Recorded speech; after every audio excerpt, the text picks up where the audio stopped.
in person. We will now open it up to Zoom comments.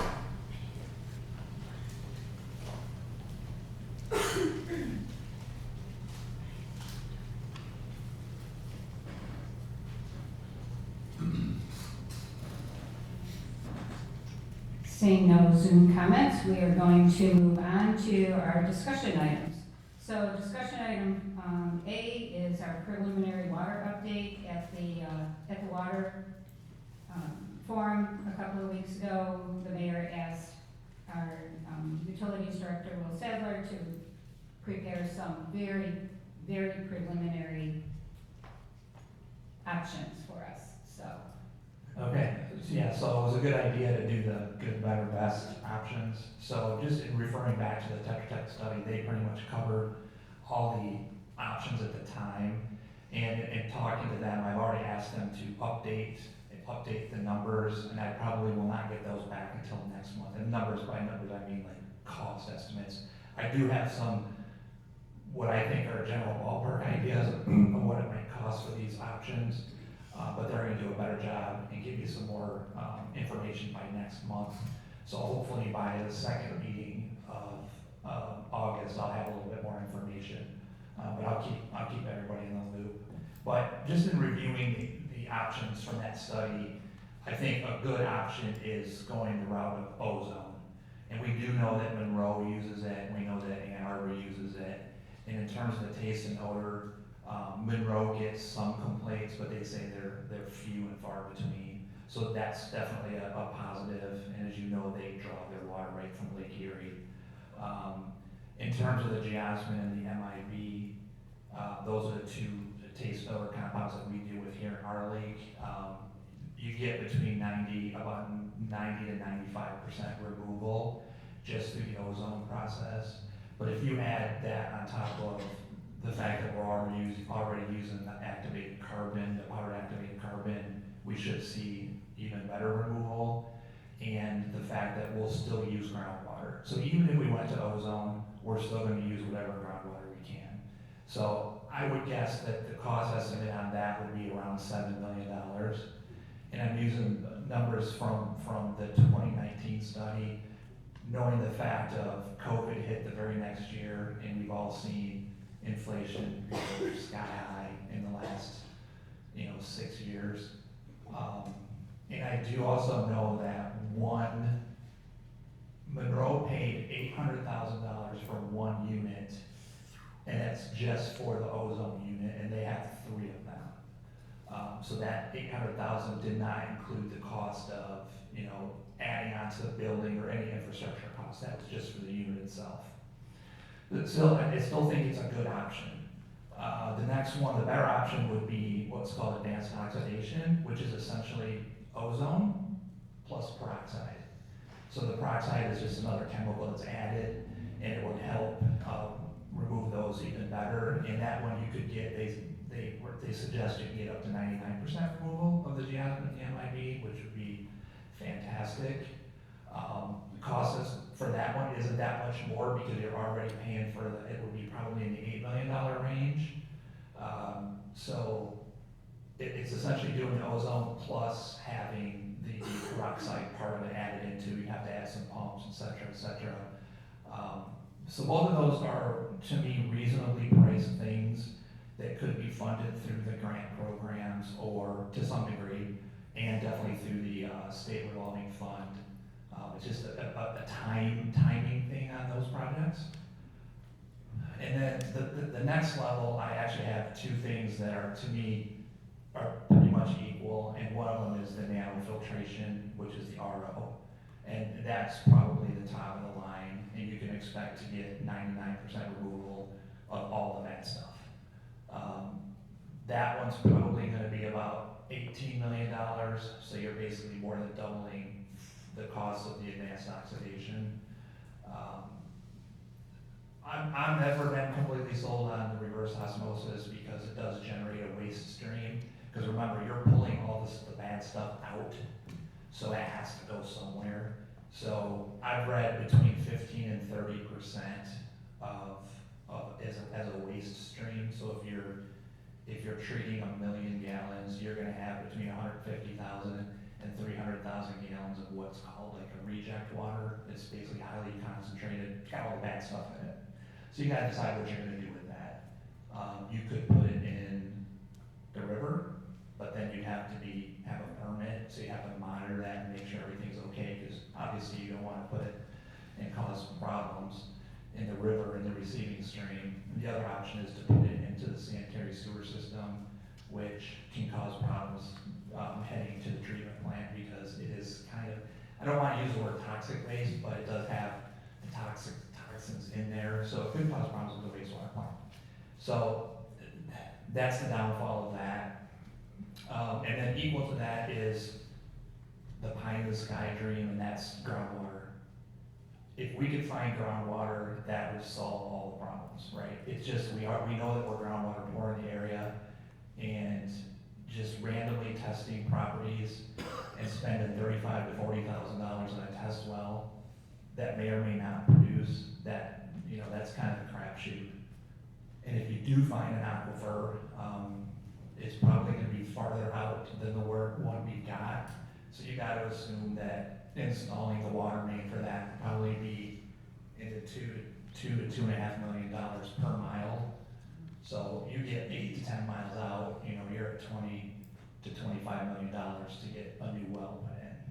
So again, if I wish I could find it right around the corner, enough to provide, but realistically, it's kind of a crapshoot. So those are the options that, to me, are the first two are very doable. Right now, we are obviously using the powder activated carbon. We're hitting it hard with that. The lake has been nice to us the last 3 weeks. The numbers are very good. But we did get 2 inches of rain yesterday, so we'll see if that helps it or stirs it up. We'll see. Our sonar device is mapping the lake. That was signed off for warranty work, so that is working just fine. The last two results, last Monday and the previous Monday, both Geosmin and MIB were both less than 1 part per trillion in the finished water. And last week, the Geosmin was less than 1, and the MIB was like 1.36, so a little bit elevated. But the values of the lake were phenomenal. I mean, we went from 800 down to less than 10 in just a matter of a few weeks. So it just goes to show you how really fragile the lake can be. So in the meantime, I have gotten some quotes to get another of the sonar units, because that's the one that generates the sound waves, and that's about $24,000. And then we used to have the solar bees out in the lake. Now, some people really think that helped, and maybe it did. The problem was we just didn't have the data. We weren't testing for the Geosmin and the MIB 20 years ago like we do now.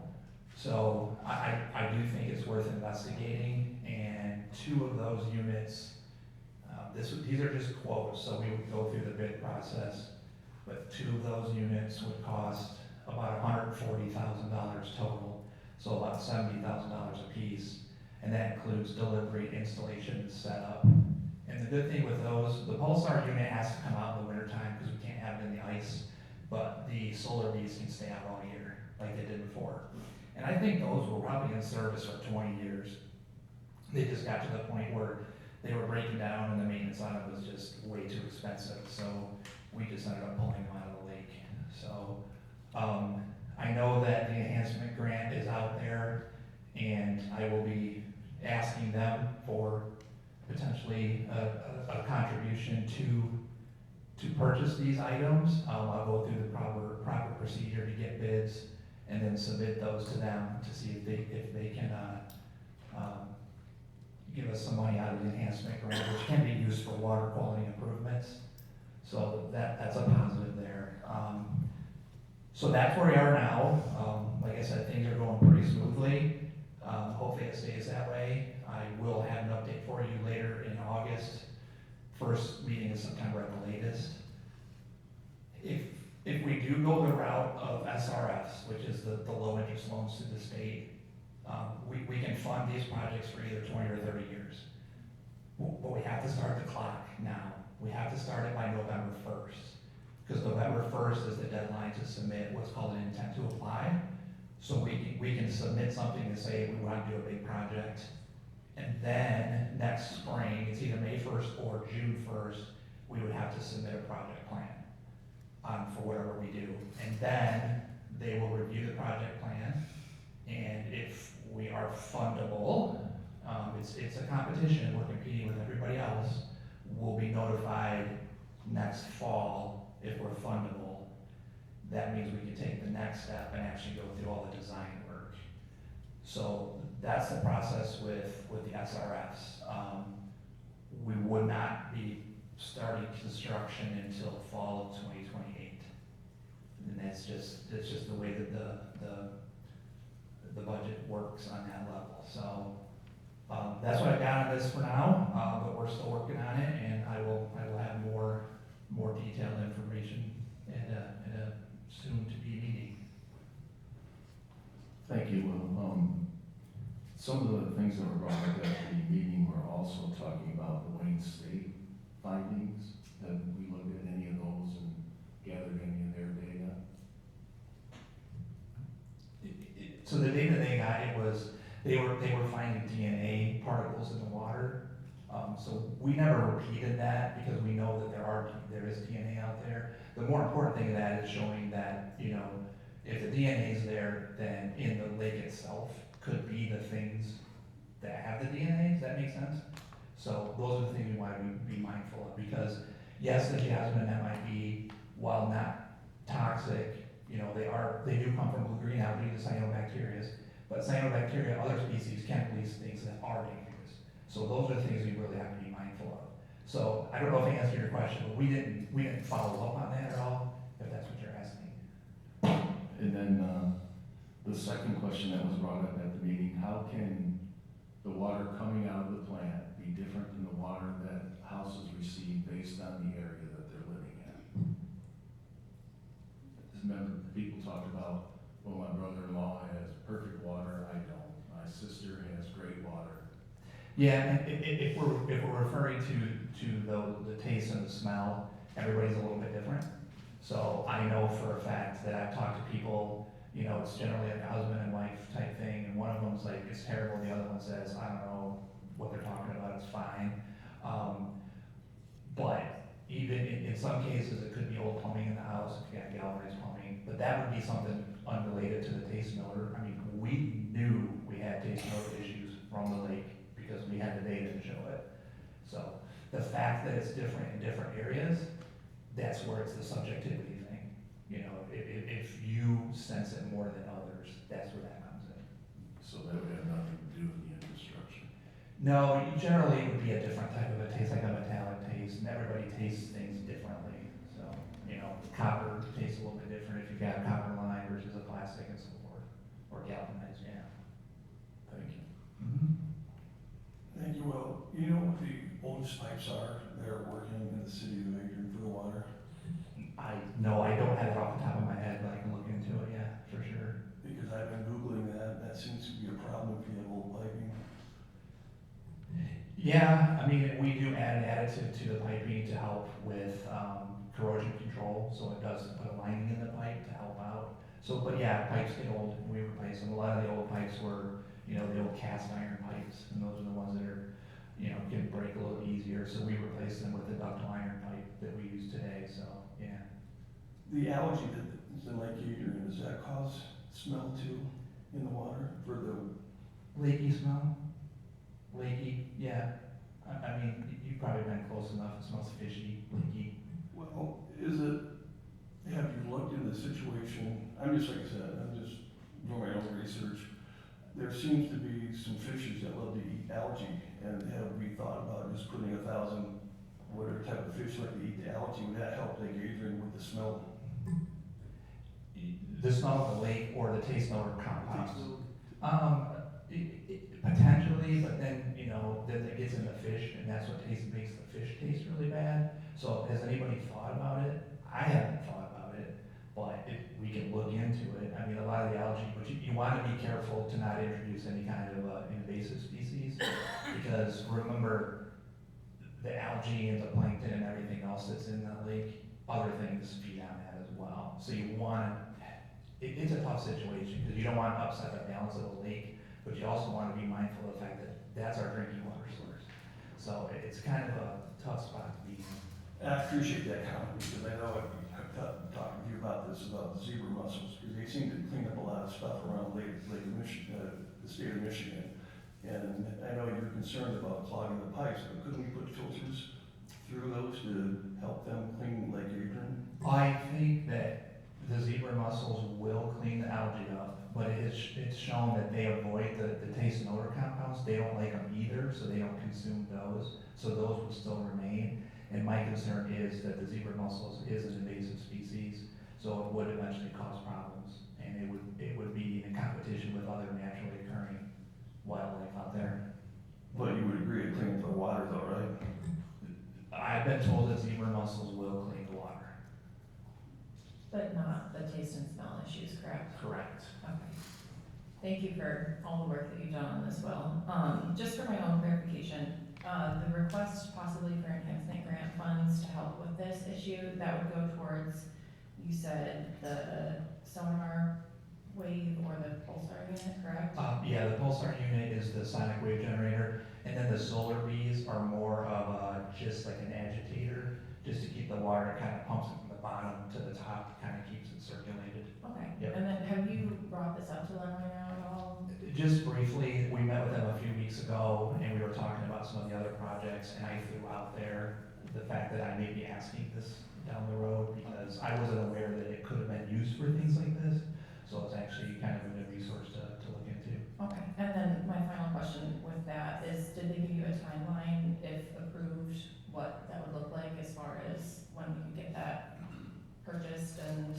No, because we didn't really go into details. Okay. At that point, I hadn't had the quotes yet, and honestly, we got these last week, and I didn't even look to see what, like the lead time is on delivery, so that could be an issue as well. Okay, thank you. Michelle, I think we're meeting, the enhancement grant committee is meeting at the end of July. I sent it across, I'm still waiting for a few people to get back to me. Oh, so we don't have a confirmed meeting. Not yet. Okay, thank you. Mayor, I was wondering, it would make sense to get community involvement, have a committee formed on the water project in the city of Adrian, because we had certain people that got us the enhancement grant, and it might enhance our grant capability if we had a city commission on this water issue.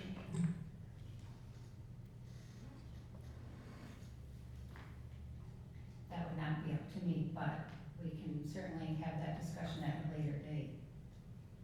You're sitting in the chair right now today, though, as the mayor. I agree, but I am not going to be making recommendations without the mayor's approval on creating ad hoc committees.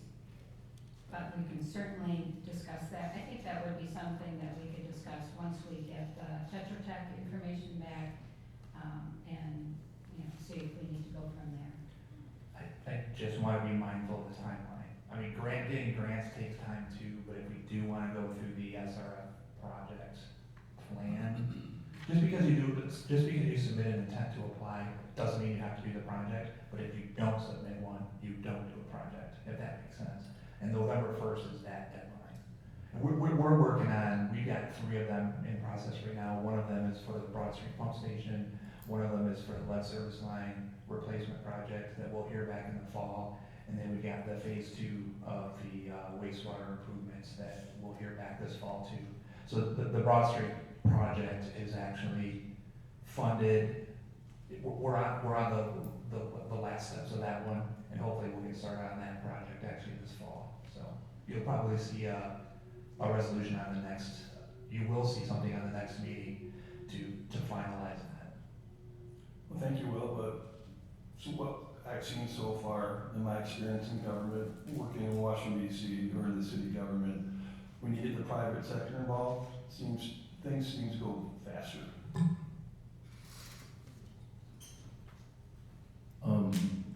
Just some clarification from the end. So we apply to apply, take it that's a much shorter process. Yeah, it's just a simple form, and you have to kind of describe what you want to do and put some numbers to it, and then when you, go ahead. I know you're going to ask one I question. was gonna say, what I was going to say, what you were answering, how specific does the apply have to be, and how long do we have to take to get the specific needs done? And do we have enough time to really get the answers of what we're actually gonna need by the time those are all done? The intent to apply can be fairly vague. I can't answer your question on how vague. I can't tell you if we have to say, we're gonna do an RO system, or we're gonna do an oxidation, or whatever. I have to figure that one out, because I don't know. But it's a pretty simple process. It's just, hey, this is what we wanna do. And typically, once we submit that, we'll have a meeting with Eagle staff, and they'll just say, what do you really wanna do? What are you gonna do with this? Kind of a thing. And that was all done kind of internally, so I'll be involved with it. Maybe the plan will be involved with it. And then the actual project plan would be submitted in the springtime. I think for the drinking water side, it's June 1st is the deadline. So that's where it would be a pretty detailed, formatted document, pretty extensive. It's not as extensive as actually doing the engineering work, which would come later. So that would be, it would still be a pretty darn good thing to submit on June 1st. And then they'll review it at the state level, and then we'll be in competition with 80 or 100 other communities. We're unfortunately considered an overburdened community, so we'll score fairly high on that, you know, like we did on the wastewater project plan. So that's very helpful, but they can't fund everybody. So that's the key. But once we find out if we're in the fundable range, it would probably be September, October of next fall. Then they'll say, go for it and start your design process. And this is our best route for making sure that we don't put burden on our tax base for now, right? It will be a low interest loan, similar to the wastewater side. On that project, we got 13% as principal forgiveness. So, and on the one that we submitted for the galvanized and lead service line replacement, we could see up to 50% principal forgiveness. So it's kind of like part grant money if you think about it that way. But it can be funded over a 20 or 30 year period. So it'd be less of an impact on the ratepayers. We're still paying it back, but not all at once. I mean, the other option is let's just fund it. And I don't have the numbers on that because those would be Astronomical. those would be later. On that loan, Adrian Public Schools just talked about how they did it when they were paying a bond and they had paid enough money that they could refinance the loan, and they saved a bunch of money. So during that 20 or 30 years, if our bond rating goes up or things like that, with our credit goes up, then we could actually get that at a lesser cost and save the taxpayers money too. I would hope so. I've never done that. I know that the loan for the wastewater is 2%, so which is pretty low, and that's because we are an overburdened community. If you're considered severely overburdened, I think the rate was 1.5%, but we didn't meet that threshold, and that's based on median annual household income. It was just an inquiry. Yeah. Based on No, I think just read it's- about them, that yeah. they were able to refinance and save a bunch of money.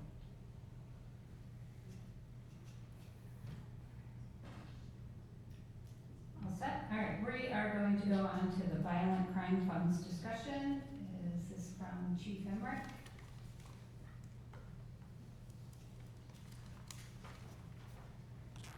Good evening, Vince Emmerich, Chief of Police for the City of Adrian. So we received some money from the state of Michigan related to violent crime statistics, and it's to be used to combat crime in the City of Adrian. So I've asked the Deputy Chief, Larry Van Alstine, to join me tonight. He's the one that puts together the monthly reports that you receive as far as our statistics.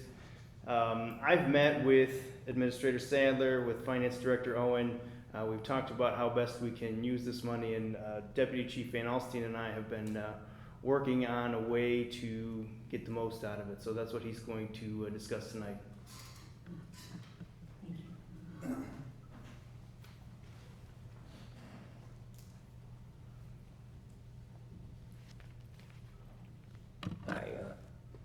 Larry Van Alstyne, I'm the deputy chief.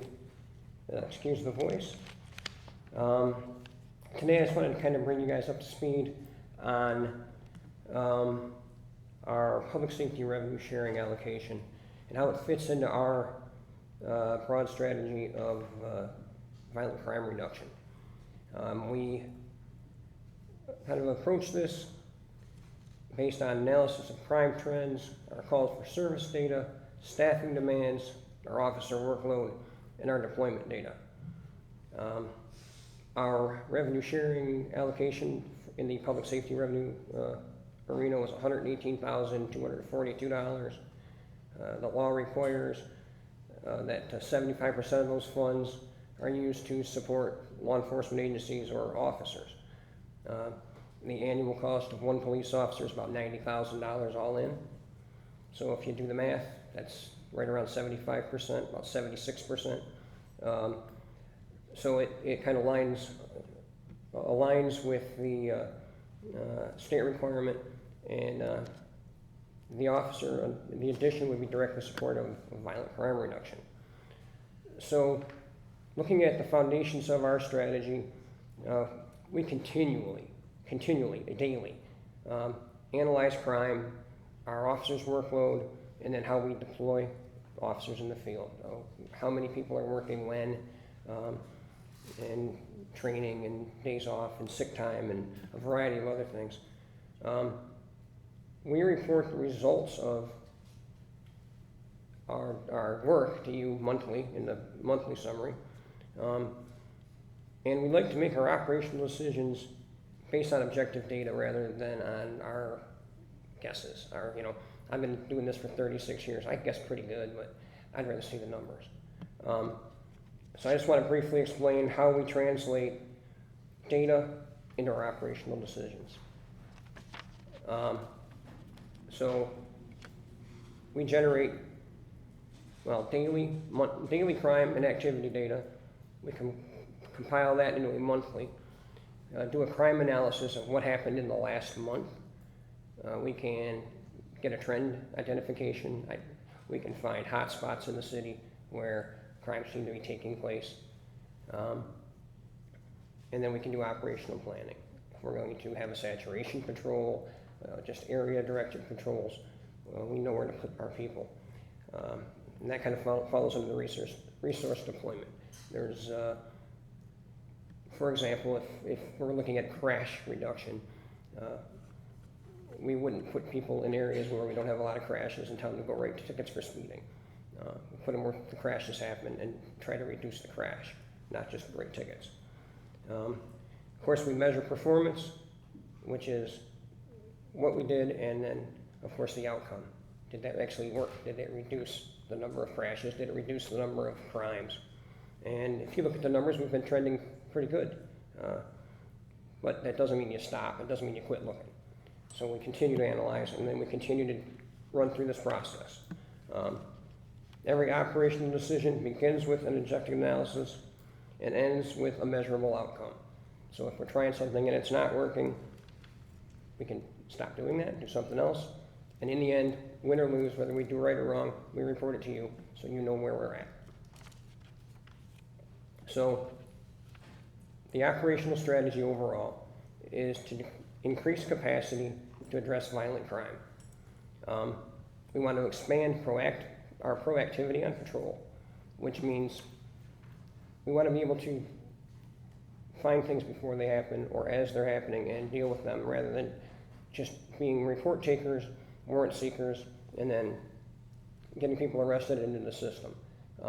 If we can have more people on the street, more people in patrol cars out, they can also, prevent crime just from their presence. We'd like to identify hotspots, as I said earlier, so we can specifically target those areas for reduction in crime. We want to be able to improve our follow-up investigations involving violent offenders. The same people are doing a majority of the crimes, so we might as well aim at those people and spend our time with them. We also need to maintain basic patrol coverage. During a major investigation, it can easily draw in every person that's working and then some. And then we know what our peak times are now, much more clearly than we ever did. We want to have extra officers working during peak times. But with current staffing, we're covering what we need to cover, but we're not covering extra. Our overall belief is that personnel provide the greatest long-term operational return because people, not equipment, prevent crime. People investigate offenses, people assist victims. Things don't do that. We've got a nice shiny fleet of cars. They get us there, but they don't help people. We've got uniforms, we've got all kinds of great stuff. That doesn't help anybody. Helps us get our job done, and the more of us there are, the more we can do. Obviously, accountability-wise, we report to you guys monthly in the monthly summary. We'll continue to do that, and we will continue to use that tool as our primary performance dashboard. Now, some of the questions that we asked as we were going through the process was, and you might be thinking, was how did we develop our overall strategy? So again, analysis of crime, our workload, our staffing, and our deployment data. Where are people working at? Not just when, but where. We involved, of course, the city administrator and the finance director. Question is, why do we focus on personnel? Personnel creates an operational capacity that equipment alone can't provide. Adding more computers doesn't add more eyes. It doesn't add more people that can talk to people and get information. It's great, and you need those things, but these are the things, people are the things that drive us. This is a person-to-person kind of a workload. I'm not worried about AI taking over my job. AI doesn't come to your house and help you out. We try to. How would we measure success? We continue to use the same metrics that we've been using, that we report to you. You're familiar with arrests, citations, traffic crashes, and the numbers. And it shows, the monthly shows you the trend over the year, over the month, year to date, and we'll continue to do that. And then a big one, of course, when we ask or suggest spending a not insignificant amount of money, is this a permanent commitment? Because no commission wants to be permanently committed to anything. That's completely understandable. So all future staffing decisions, of course, fall with the commission. However, I found out this morning that the state of Michigan has adopted a balanced budget, which included an additional $50 million in public safety revenue sharing for next year. So we've got our 118 now, they've got 50 more to give. So at least for a couple of years, we should be okay. In closing, just like to say that the department is committed to responsible stewardship of public resources. Our strategy is evidence-based, operationally focused, and accountable. And we appreciate the Commission's continued partnership and will continue providing transparent reporting throughout the monthly summary and periodic strategic updates. Thank you. Do you have any questions I can? So we're receiving $118,000 and you're estimating $90,000 to hire an additional officer. It's about $90,000 a year for one police officer. That's correct. Okay. And we're pretty sure that this will continue for at least a few years. At least 1 year. And then after that, we will be back here asking for, unless we can find another funding source, we'll be trying to maintain that, assuming that, again, it's data-driven, assuming it works. If it doesn't work, then there will be no value in it. And we're not going to squander the money for for something that's not working. Okay. Thank you. I'm just curious, do you, I know that we passed a couple months ago, was it dash cams on your, Yes, we do have body cameras, yes. and also do you have cameras in your cars? Those are in the office waiting to be installed, yes. Okay. Do you think cameras help solve crimes? Those particularly? No, but, well, I just got back from France. I noticed there's cameras all over, and when you rent a car, you're on the highways, they're checking the license plate and stuff like that. I'm not saying we have to go that far, but I know Europe seems to have a lot of cameras in high tourist areas or downtown. And I'm just wondering, would it make sense when you think of all the crime areas in this community, would it make sense to put cameras in those crime areas? Well, whenever you're surveilling people in public, I mean, there's obviously it's public, so you really don't have a right to privacy in public, but it's still the government, us, watching what you're doing. And a lot of people are sensitive to that, and so are we. The other issue with equipment, especially with something like that, is somebody has to monitor that and maintain it. And if that's a person. So essentially, I would have to take a person away from patrol to watch the cameras. Well, that's why I think AI comes into play. You can have a camera watching the cameras, and they can help you do your job, I think. Well, I'm sure there are systems that do that, and I'm sure, just based on what our non-AI based camera system costs, it would eat up well more than $118,000 in a hurry. But I think going forward in the future, it's certainly something that could be, looked at. Lisa, it sounds like you're recommending that we hire a new officer.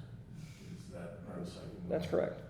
And given our past about finding a new officer, having a new officer trained, what do you think the I can't say it, but you know what I'm trying to, time will be with that? So,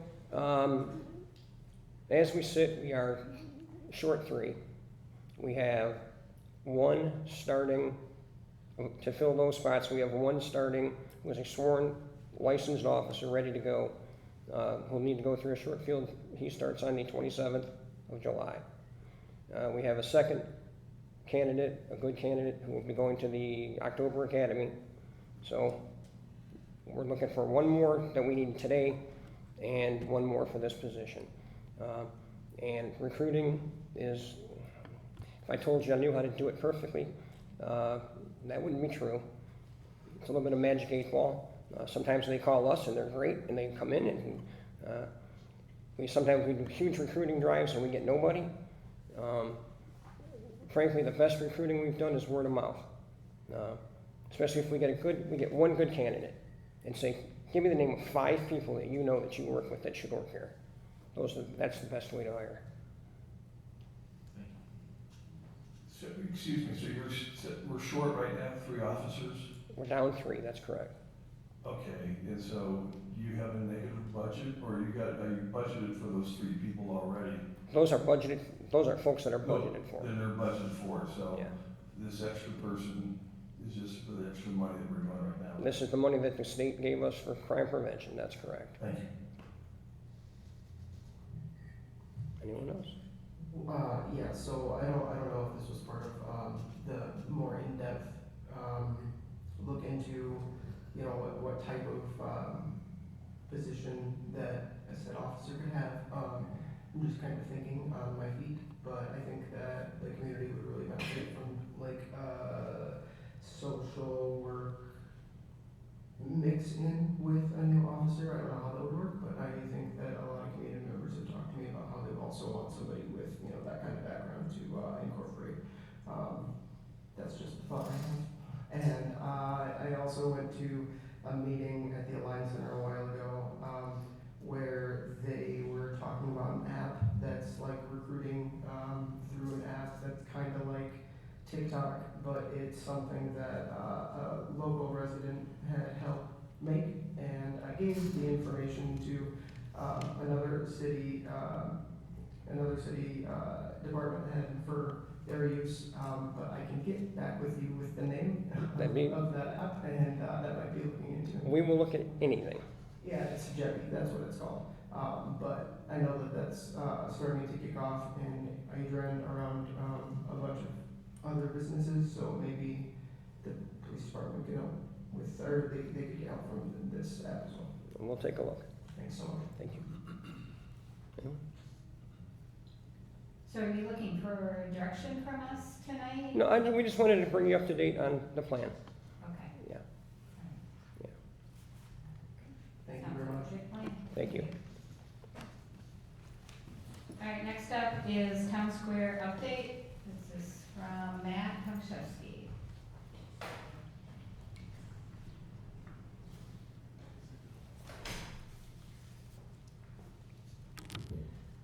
Good evening, Commissioners. I come here tonight with some good news in Town Square. I reached out to the low bidder of the project, and they are willing to hold their prices as long as we are able to start work soon. So with that, I am planning to bring a resolution of support to proceed with the project at the next meeting, assuming that we get commitment from Lenawee Now. We've had discussions with Lenawee Now recently, and they believe they can still get us the commitment in time. So once we have the commitment in hand, I'll bring that to you guys for approval. And I do have a set of the plans over there if you'd like to see them after the meeting. It is the set of plans that we went through probably a month or two ago. I had a presentation on the screen there. So nothing has changed. It does still show fire pits, and this is the time where we will need to decide if we want to have the fire pits in place or remove them. So you've got a couple weeks to consider that, and I will bring a resolution to you guys July 20th. Any questions? Thank you for the great news. Yeah. Wonderful, wonderful. Looking forward to that. Thanks for all your work. Thank you. The next item that was added is the city administrator is going to give us an update on a variety of topics. Actually, I was just gonna talk about the rental inspections that Commissioner Schwartz had brought up last week and that I actually forgot about. But I do wanna backtrack real quick back to the water stuff. Depending on what route we go, we may have to actually do what's called a pilot study, which essentially means that a small version of the treatment system will be brought in and it will be tested. And I think this kind of goes to Ms. Taylor's comments about making sure things are sized right. But essentially it would be to bring something in and run water through it to test it, to make sure it's gonna work, to see how it's working before we make a commitment. So we may have to do pilot studies on some of these, especially the RO, the nanofiltration. The ozone is a pretty well-established treatment process, so that may not be it, but I do want to bring that in there. So that could potentially, take 6 to 9 months to do a pilot study. So that could add to the timeline a little bit. So just want to bring that up because I forgot about it. In terms of the rental inspection program, I've learned a couple things, and the code enforcement team worked a couple days last week to try to generate some reports. I've learned that the software is not report friendly for what they need. That's one thing. And the other thing is that there's been a significant turnover in that department, so things have gotten pushed off, and they're working really hard to try to get things caught up. And I know that they still meet with Burke fairly regularly to discuss items, but in terms of last year, there were 659 notices, registration notices and invoices were mailed to property owners whose rental certifications had expired or were not on file. Of those, 225 properties became certified and 414 remained uncertified. During this year, and there's 3 cycles, so it's every 3 years. 1 year is a bigger year, and then the next 2 years are smaller years. So it's almost like 50% of them is done in 1 year, 25% done the next year, and 25% done the next year. It seems like that's about the breakdown of it. So during the 2026 registration cycle, 320 notices were sent out. 119 of them have already obtained certification after only 6 months, and they are working on the remaining 201 properties that are uncertified or pending certification and inspections. Last year, there were 943 inspections completed. Some of those were actually re-inspections because you have to, if there's something wrong, you have to go back and re-inspect it. They feel that was pretty much well below what they should have got done, but it was really the staffing turnover of last year. They lost a couple of people from that department and brought in some new people, but they are working right now on catching up on those from last year. I can tell you that. I don't have an update on how well they're doing on that, but they're working through it. And they have, so far this year, have done 541 inspections, some of them being re-inspections, and they've got quite a few more scheduled and yet to be scheduled. So the reporting is hard to do. I do have some reports I'll share with you guys. I sent you an email earlier, and I don't know if that made any sense to you or not, but I can definitely share these with you as well. This is pretty foreign to me right now. I'm trying to understand it myself, but I understand the issues that they're having trying to generate these reports and get the work done. So it's definitely not a lack of effort. It's just, for the most part, a lack of staffing.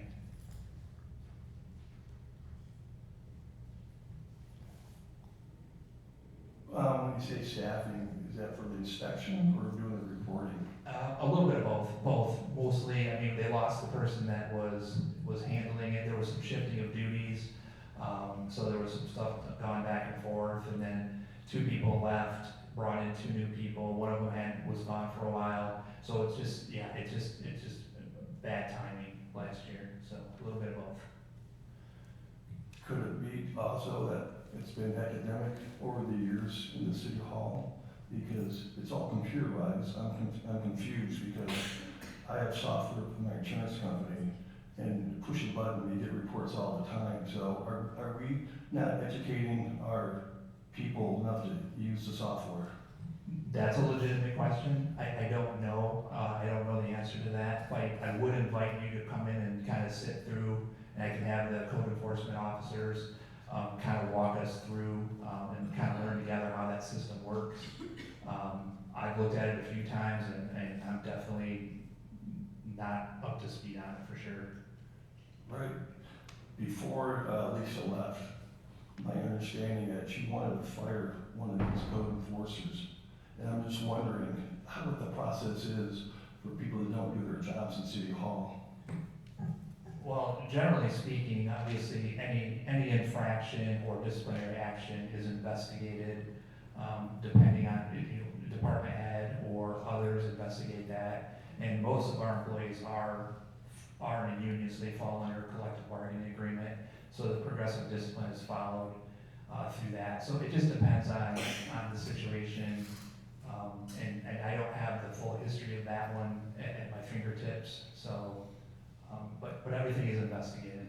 No, thank you. I know you're the acting city manager, so I'd like to get a full report on that for me. Thank you. Sure. Couple quick questions, and I don't know if you can answer them tonight, but maybe in the future. How old is that system, and is there a new and a better system available, and what cost that might be? So, Michelle, they use the BSNA system. I can tell you, Commissioner Schwartz, because I represent a lot of municipalities, that's common. That system is being upgraded. It's going to be quite expensive. It's going to be something the city is going to have to look into. But Will is correct. It's for reporting. It's terrible. It's really hard to follow. It's hard to track. But I do know there's a cloud-based. I'm looking at you, Michelle, to see if you know what I'm talking about. I know they're trying to go cloud-based, and I think it will be much more user-friendly once that happens. But I'm not sure what the cost is going to be yet.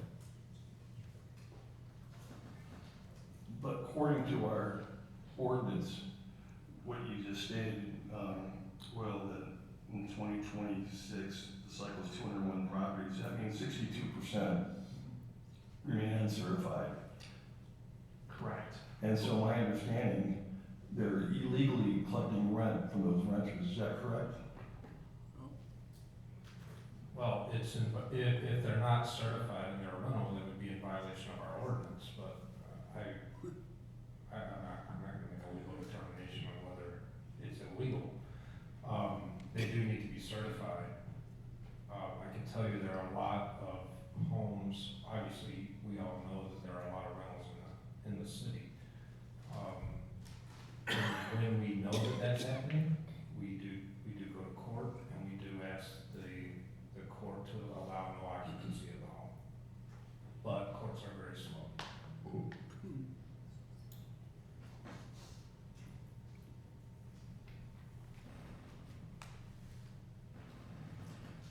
Thank you for the update on the rental properties. I would absolutely like to sit down and go through that process with the department or with you or whatever to understand that more. Okay, we'll look at something in perhaps the week after, or soon. I don't wanna put a date to it yet, but soon.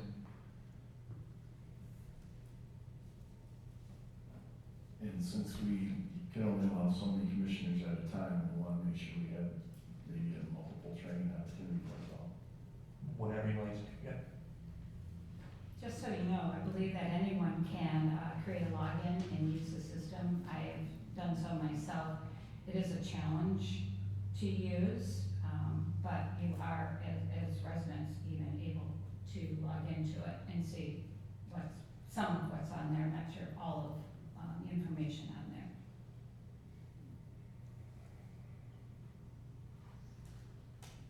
All right, we are going to move on then to our consent agenda. So I entertain a motion to approve the consent agenda. So moved. Support. We have a motion from Commissioner Cheshire with a second from Commissioner Schwartz. Roll call, please. Commissioner Roberts, Yes. Commissioner Cheshire, Yes. Commissioner Moore, Yes. Commissioner Zeig, Yes. Commissioner Schwartz. Yes. Okay.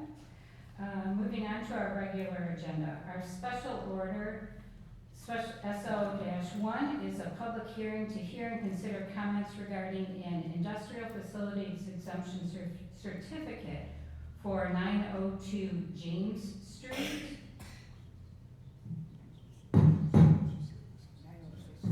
What did I say? My apologies. Industrial facilities exemption certificate for 906 James Street.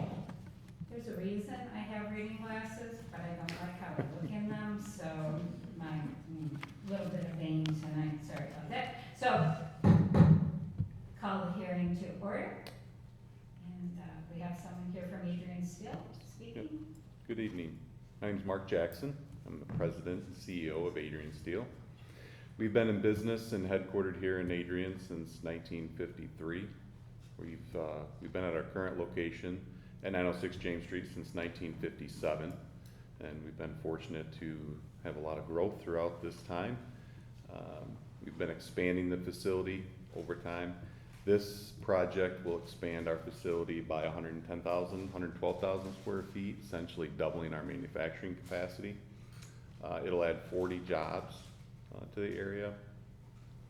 It will be a $43 million capital investment for us, and it'll allow us to continue our growth, be the leader in the industry. We design, manufacture, and provide cargo management solutions for commercial vehicles. We are the leader in our industry.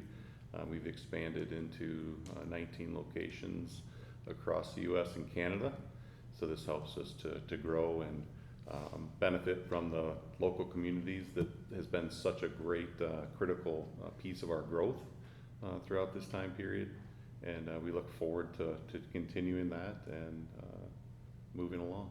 So I appreciate the consideration very much. Thank you.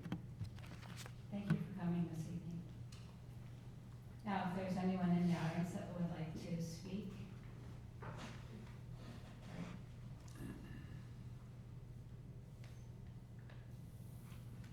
See no one coming forward. Is there anyone on Zoom that would like to speak to this special order?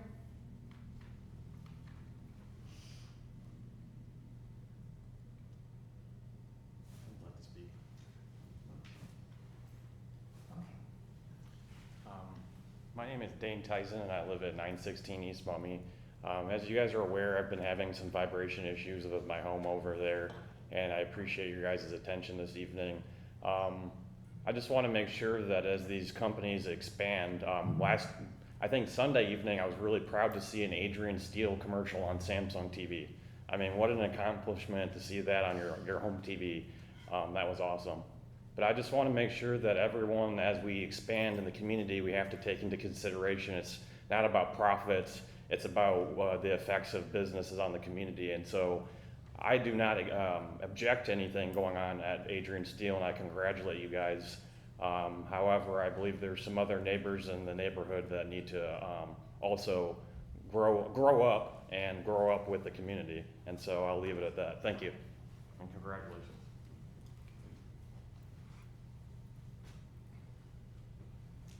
All right, at this time, is there anyone on Zoom that would like to speak to the special order?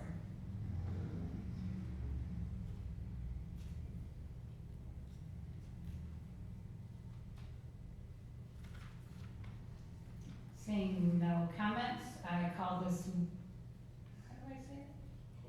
I close the public meeting. Okay, moving on to our resolutions. Put my glasses on. R 26-058, administration, resolution to approve an industrial facilities exemption certificate application for 906 James Street. May I get a motion? So moved. Support. A motion from Commissioner, I'm sorry, who did Moore. Moore? Okay, thank you. With a second from Commissioner Schwartz. Roll call, please. Commissioner Cheshire? Yes. Commissioner Moore? Yes. Commissioner Zeig? Yes. Commissioner Schwartz? Yes. Commissioner Roberts? Yes. Congratulations, and we're thrilled to have you. Next up is R 26-059 from administration. This is a resolution approving a 12-month moratorium on data centers. May I get a motion to approve this resolution? So moved. Support. I just want to say too, I don't know, can I speak now or Yes. to discuss? I think this is a great idea. I know there's been a lot of pushback for data centers, especially in rural areas like ours. So I appreciate whoever brought this to light. I'm assuming it was a mix between Michelle and Will. So thank you for that and looking out for our community as we're navigating AI and data centers. I agree.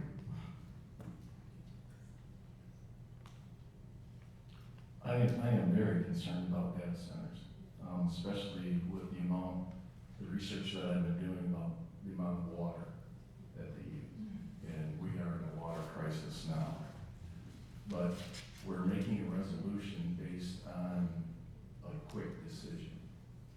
And I would like thoroughly to get information about this, and I'm glad people brought it up because it is going to be happening soon. Data centers are going around. You know, we have one in, I think, Saline Township or Saline, and they're right close to home. In the research, I looked at positives and negatives, and the one that sticks out, as I said, was water. And then also, infrastructure. How can we support the infrastructure going in if there was one around? And until we get plans made, and until we can do an impact study on what it does for the cost of homes, housing studies, what it will do to increase money to the city of Adrian, and what the true benefits and losses are, I think that's an important thing that we do. So by putting a moratorium on it, I don't think it's an endless moratorium. I think it's that before we make a decision, we have to have some facts and some data, and to get, as Commissioner Moore said, some very solid public opinion and what the benefits and drawbacks would be for our community. Very well said. I'm just curious, who brought this up for this resolution? So our building official got a phone call from somebody doing an initial ask, just question about it. So I think he contacted McKenna, and then McKenna, who was doing the planning and zoning work for us, contacted us and said, you guys might want to consider a moratorium. Because if somebody comes in and starts wanting to do one, there may be no stopping it. So that's why it was brought to us to bring to you. Well, I would be very impressed if a data center came to the city of Adrian with our water shortage. We can't drill that extra well for our citizens, but we're gonna give it a data center. It doesn't make any sense. Right, seriously. You guys don't even know. how much Excuse you me. would be driving Excuse 27 me. days. No. No, excuse me. 27 days Chief. you would be driving. Thank you. Okay, we have a motion from Commissioner Zick with a second from Commissioner Cheshire. Roll call, please. Commissioner Moore? No. Commissioner Zeig? Yes. Commissioner Schwartz? Yes. Commissioner Roberts? Yes. Commissioner Cheshire? Yes. We are moving on to public comment. We will begin in the chambers. There is a 3-minute time limit, and please state your name and place of residence. Thank you. Hi, my name is Michelle Tanner. I live at 712 North Locust Street. This just kind of shift. I was kind of looking at the Dana Center in the draw. They permit usually through Eagle 20 million gallons a day. Our reservoir has 526, I believe, and I gave it a flow rate of 60, just kind of guessing. With that, just that, and not the wells, and Sadler, you're the math major, you can call me out on this, we would be dry within 27 days. Tiffany, that smirk is not appreciated. So what math, I want to know, what did you use other than it's trendy and it'd be kind of neat? Because we really would be dry. Just that reservoir alone, we would be dry within 27 days. Do the math. And we are. We have a strict, our limit, I believe, our limit is under 10,000. Where these data centers, non-life, no human consumption, they get a draw of 20 million gallons a day. So we're gonna bring in a data center that can have double the draw when we can barely make it at what we have.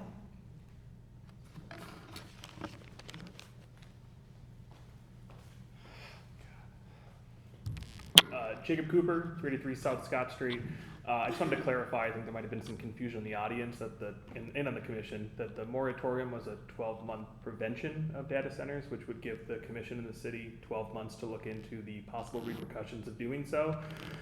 Just wanted to point that out. And then secondly, I just wanted to give a big shout out to Bob Raymond from the Public Works Department and Kate Denew from the DDA. First Fridays was just an absolute disaster on Friday with the weather and the storms and the heat, and those two worked so hard all night in the pouring rain and the wind to hold that event together.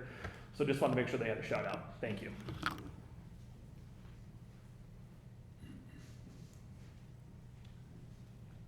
Hi, my name is Dane Tyson. I'm at 916 East Maumee Street. I think that beyond water, everyone's kind of touched about that, is I just don't think the city truly understands sound.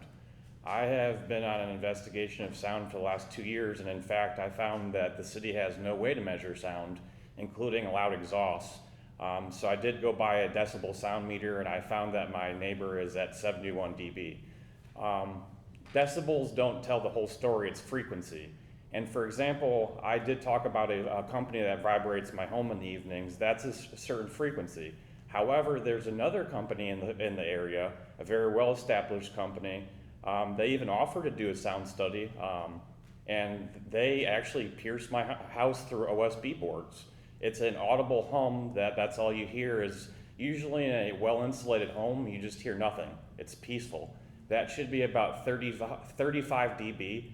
I've never measured a quiet neighborhood in Adrian at 35 dB. My neighbor's exhaust that's buzzing by my face, we talked about that last time, from the street level, that's 76 dB. The city of Dearborn claims that you need to put up signs that say hearing damage at 90 dB. I would ask that the city council go look at what the city of Dearborn has outlined, and they'll give you the particular dB restrictions. I just think that if we focus on small infractions like sound ordinance, we can get like the police chief said, that Mr. Alstein, he said that basically most of the people are doing the biggest infractions. And these are the people that are probably driving loud exhausts, they're probably playing loud music, playing loud instruments. So if you focus on the small infractions, but back to the data centers, the sound, I think we need to do a sound study and send the city council out to Dowagiac. Have you guys ever heard what it sounds like a data center sounds like? It's horribly loud. And like I said, it has nothing to do with dB, it's frequency, and that frequency can cut through materials. It's low frequency sound pollution. And if you look at some of the case law, basically the city of Detroit or the airports have had to insulate people's homes because of court cases, jets flying over, various things. I measured a Harley passing my home at 55 dB. That was pretty interesting. A passing semi on Erie Street at 70 dB. So I think that we need to start to understand what sound does to people. And I wanted to make one last little joke about sound. But I live next to a sonic wave generator, so that's all I'll say is, but please, before you consider the data centers, consider the sound. Also, focus on the housing. Ann Arbor just got 10,000 new houses. Don't build a data center, just have people come here and live from Ann Arbor with their big pockets. You know, they're gonna make a lot of money.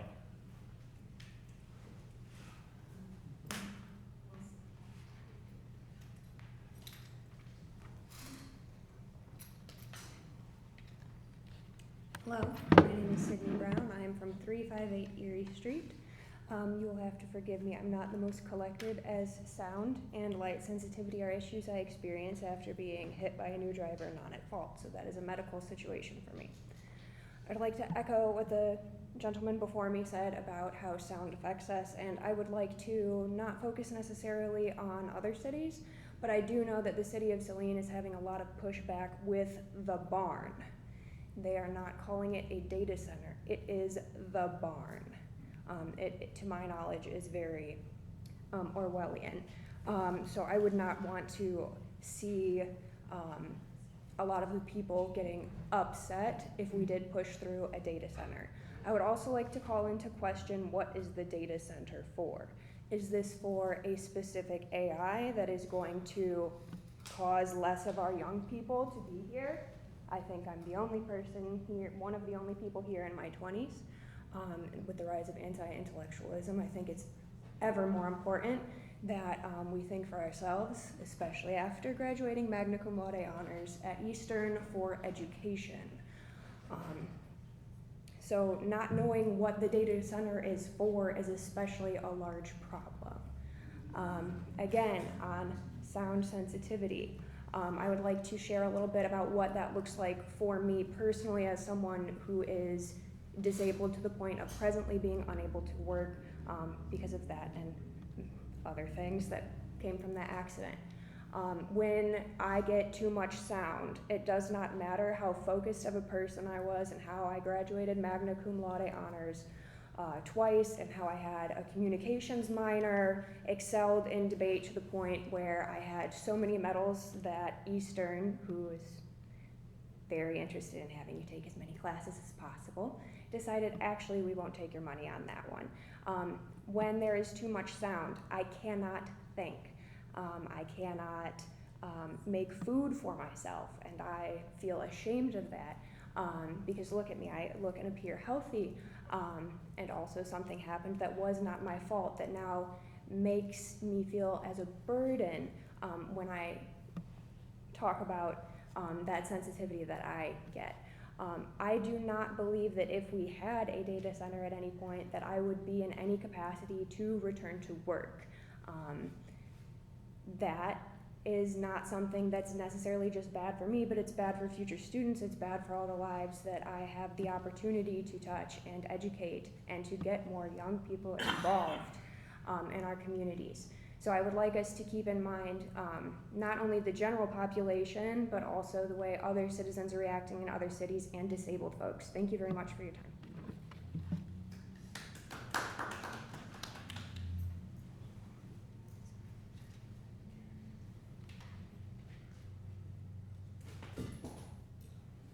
Seeing no more public comment in chambers, I will open it up to Zoom comment.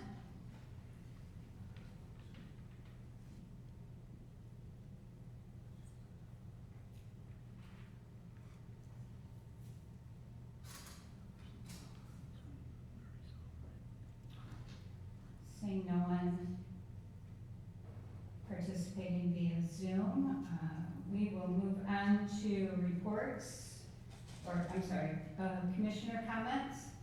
Are there any commissioners that would like to make comments this evening? I would have just a couple. Before I ask about where we're progressing with the old Bixby property, the status with the development. I know that goes through the Brownfield Authority, but if we could get an update on where we are with that and the developer and what is our recourse if they were to happen to withdraw, how do we recover our funds? And these are for the things I've asked for before, and I hope to see them again at the next meeting. Again, vacant properties was brought up, especially Wendy's was taken care of, and compliments to everybody that did that. That was wonderful. But the rest of the vacant properties around, according, because we just passed that, how do we stand on vacant properties as well as those? Because I think blight truly is a major issue that we have. Future things, I was wondering about the posting for the community development positions and for Dan Black's position.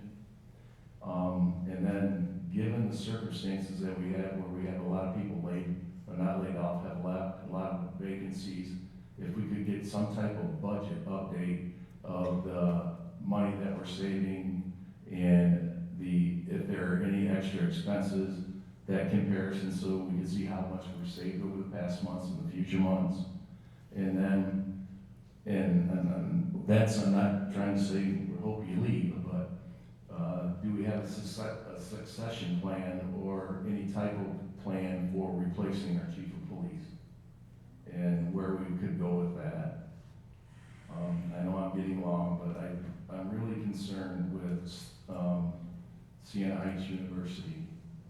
And I would like to see some discussion started with the Dominican sisters and the staff that's left at Siena Heights about how we can collaboratively come together, get some progress on that. Because, and this is just something, I had a brother-in-law who was working on the grounds and maintenance of grounds, and Siena Heights is no longer there. So I know this from, I guess you could say hearsay, but I believe it's true because I don't think the sisters would ever put a falsehood out there. They're taking care of the property because they hired my brother-in-law who just got laid off from Siena Heights. So I'd like to see what plans, what we can do, how can we get together and get something done with that. Thank you for your time, I appreciate that.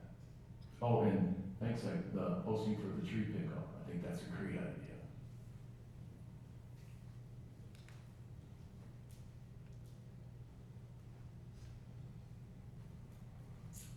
I have some comments. First, I'd like to apologize to Ms. Taylor. I did not intentionally make a face at you. I apologize. I have one of those faces that has absolutely no self-control. Second, I would like to thank Sydney for sharing her experience with us. And I think that would be valuable to hear and consider if we have a town hall in the future regarding data centers. But for now, it is off the table for 12 months. That is not something we're going to consider. I received a lot of messages in this past week over the decisions that were made last Monday. So bear with me. I'm not one of those people that loves to talk just to talk, but I do feel like what I need to say needs to be said just for transparency's sake. So I'm sure many of you can imagine this past week has been a busy one and full of some very loud opinions. I assure you that contrary to what the louder voices have been saying, I've heard from many more who are supportive and positive about the decision, and yes, it was a decision, to not hire a city administrator from the candidate pool last Monday. Just because a very specific group is shouting over the quietly voiced opinions does not mean those quiet opinions are not numerous. I've heard for as long as I can remember that our city needs change and growth. Change requires us to make different choices. If we want to change, then we need to go through a different door than which we've come. The state our city is in right now did not happen overnight. The distrust that our community has in our government is not brand new. There have been systemic issues in our former leadership that has gotten us to this point. After former commissioners, mayors, and city administrators verbally eviscerated our decision not to hire a city administrator last week, I can see why our city has been stuck in such a spiral for so long.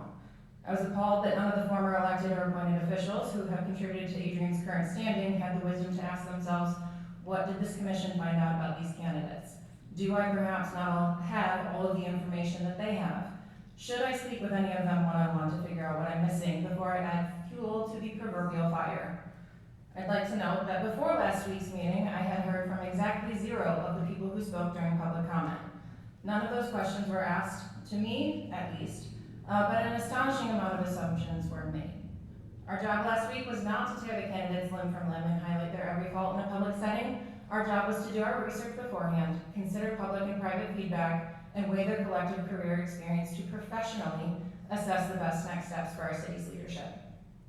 It is wildly inappropriate to discuss specific candidate qualities or concerns about a candidate in a public recorded forum that might humiliate or damage their reputation, especially if a concern could hurt their current or future employment elsewhere. But as I said, none of the loudest voices paused to consider that facet of our decision. Many of the public comments last week were in favor of a specific candidate, with the argument in favor of him being that he is an Adrian local and has exemplary budgetary acumen. I also received some strongly worded emails accusing this commission of putting us on track to bankrupt the city. I take those concerns very seriously and would like to formally address them now. There are many reasons that I voted the way that I did last week, including but not limited to some ethically unsavory concerns, remarks from multiple residents who were ignored by a certain former department head. Some attempted to get a reply for over a year before they gave up, I might add. But the biggest reason was that the candidate who was most highly discussed overran his departmental city budget. Commissioner Moore stressed the point that we cannot be running a deficit in our city budget. I agree. If this candidate maladministered his departmental budget, how does it make sense to give him a larger, more complex budget to manage? I cannot, in good conscience, support that for our city that already struggles financially. All that being said, I was confused what truly motivated the anger and outright condescension that was expressed last week. Perhaps it truly was a series of knee-jerk reactions, or perhaps it was something else altogether, but I think our city deserves someone who has a proven record of stability, and they say good things come to those who wait. So we all have every right to respectfully express discontent with the status quo in our government and work towards improvements. This is a democracy, and we all love our freedom of speech. However, I encourage you to ask questions before you assume answers, to demand clear governmental responsibilities and goals for our city's future, to refuse city leadership that is swayed by sticky-fingered outside influence. I'll say it simply, and you're free to dig in on your own, but when you let your government be heavily influenced by stakeholders in this community simply because of the depth of their pockets or the span of their social web, you end up with things like a buckling tunnel that nobody wanted. So I'll circle back. We need to change. We've all heard the plea. I agree that we need to have a defined direction for the city and city commission. We need to adjust the workload of individual employees so we don't burn them out. But we need to make sure our future leadership doesn't put more on them from lack of experience, private overreach, and influence, or burn through their budget. And we, as a community, are not going to attract quality candidates with displays of grandstanding. I stand by my support of Mr. Sadler for the next 6 months and thank him for his commitment to our city now and for the past 27 years. Ripping into one another has not worked for us as a city and a community so far. I look forward to continuing positive conversations about the direction of our city and its leadership and value input as we all, as a community, fight for the change that we need.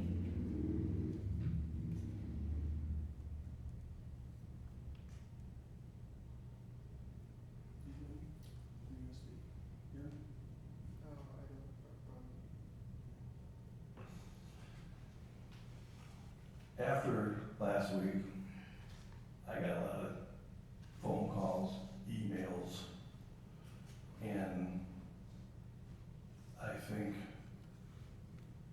the mistake was we had a recruiting person give us candidates, and that's the commission's prerogative to turn them down, but it sends a message to anybody applying for this job, because how long will, if you've hired certain people for these positions with a temporary city manager that may be here 6 months from now or may not be here for 6 months from now.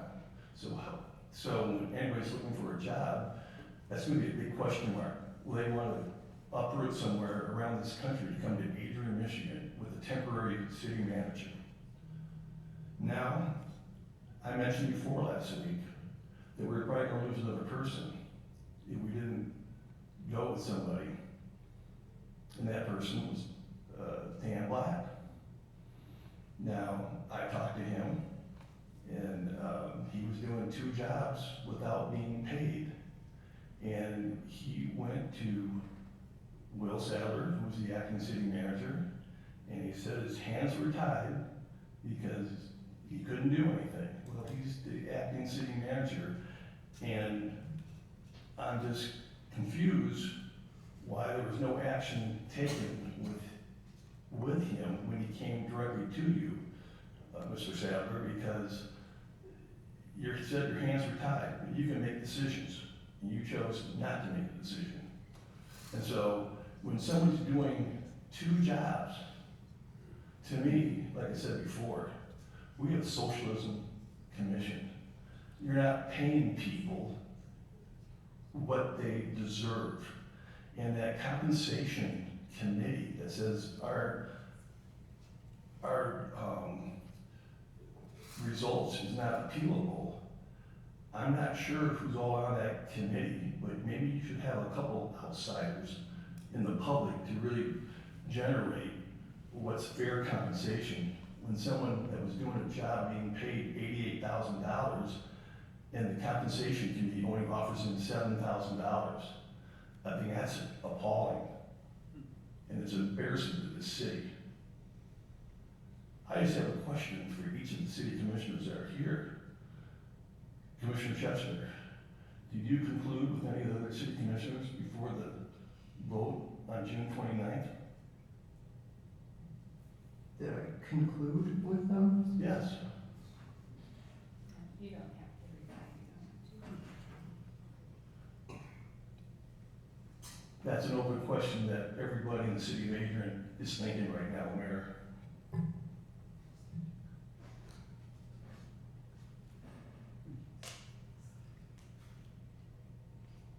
Hearing no more comment? Oh, I do. I'm sorry. I wanted to follow up and just offer my contact information. I was going to do this last week, but I spaced out and didn't. If you have any comments, questions, concerns, thoughts, ideas, anything, and you want to share them with me, I wanted to provide my city email address. It's acheshire@adrianmi.gov, or my city cell phone number, which is 517-944-0991. Thank you.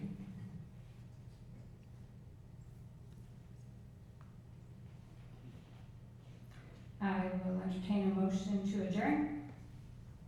So moved.